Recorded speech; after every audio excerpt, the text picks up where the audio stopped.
सूत्र 172. न हिंसा नैव कारुण्यम नौद्धत्यम न च दीनता नाश्चर्यम नैव च क्षोभ क्षीण संसरणे नरे. ज्या पुरुषासाठी संसार क्षीण झाला आहे त्या पुरुषात हिंसा नाही, लाचारी नाही, उद्धटपणा नाही, आश्चर्य नाही आणि क्षोभही नाही. नाथ सांगतात, आत्मज्ञानी माणसाची आणखी काही लक्षणं सर्वज्ञ महागुरु श्री अष्टवक्र मुनी यांनी इथे सांगितली आहेत. ते म्हणतात, आत्मज्ञानी माणसासाठी हे जग क्षीण होतं. क्षीण म्हणजे शक्तिहीन.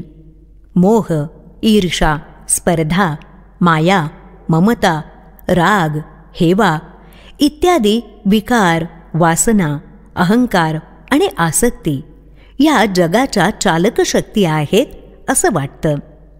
कारण त्यांच्या पायी आणि त्यांच्यामुळेच सामान्य माणूस सतत कर्म आणि कृती करत राहतो. ह्या सर्व गोष्टी आणि त्यांच्या पूर्तीची चिंता फार सशक्त असते. मात्र आत्मज्ञानवंताची मूळ आसक्ती आणि अहंकारच गळून पडल्यानं अन्य गोष्टीही शक्तिहीन, क्षीण होतात. आत्मज्ञानी माणसाच्या आयुष्यात त्यांचं महत्त्व आणि अस्तित्व उरत नाही इतकं पुसट होऊन जातं. त्यामुळे त्याच्या मनात आणि वर्तनात हिंसा दिसत नाही. हिंसा म्हणजे केवळ शारीरिक इजा करणं, जीव घेणं नाही. ह्यात दुसऱ्याच्या शरीराबरोबरच स्वतःच्या शरीराला जाणीवपूर्वक इजा पोहोचवणं, आत्मघात करणंही आलं. मानसिक, भावनिक, वैचारिक हिंसाही आली.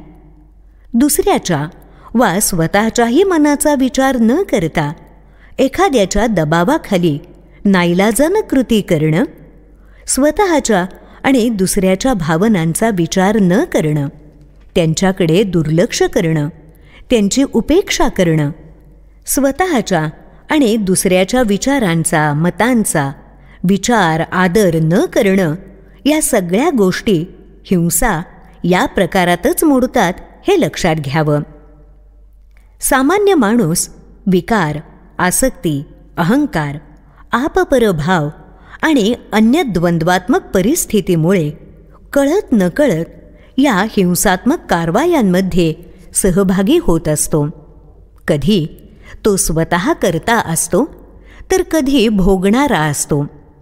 परंतु आत्मज्ञानी ह्या सशक्त सांसारिक गोष्टींपासून खूप दूर गेलेला असतो. त्यांच्या शक्ती क्षेत्रातून बाहेर पडलेला असतो. ह्या अर्थानं त्याच्यासाठी हे जग क्षीण, प्रभावहीन झालेलं असतं.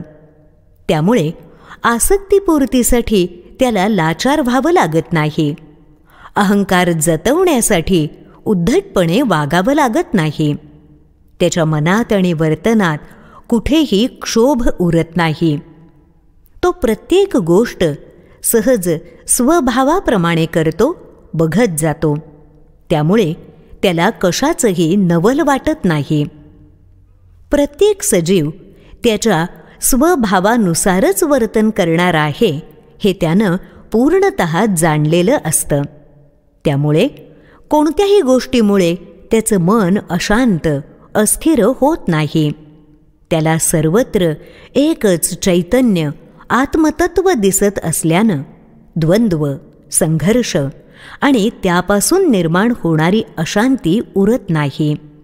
त्याचं चित्त कधी विचलित होत नाही. असा धीर, स्थिर, आत्मज्ञानवंत विरळाच. तो खरंच आत्मस्वरूप असतो. आत्मा जसा सर्वांमध्ये असूनही कशातच गुंतलेला नसतो, सर्वांपासून निर्लिप्त असतो, तसाच आत्मज्ञानीही संसारात जगतो पण रमत मात्र नाही. तो नेहमीच आपल्या मूळ रूपात स्थित असतो. संसारात साक्षीभावानं जगतो. तो आत्म्यासारखाच भोगताही नसतो आणि करताही नसतो. तो सर्वथा मुक्त असतो, तो सदेहच मोक्षस्थितीला प्राप्त झालेला असतो. खरा जीवनमुक्त जीव असतो.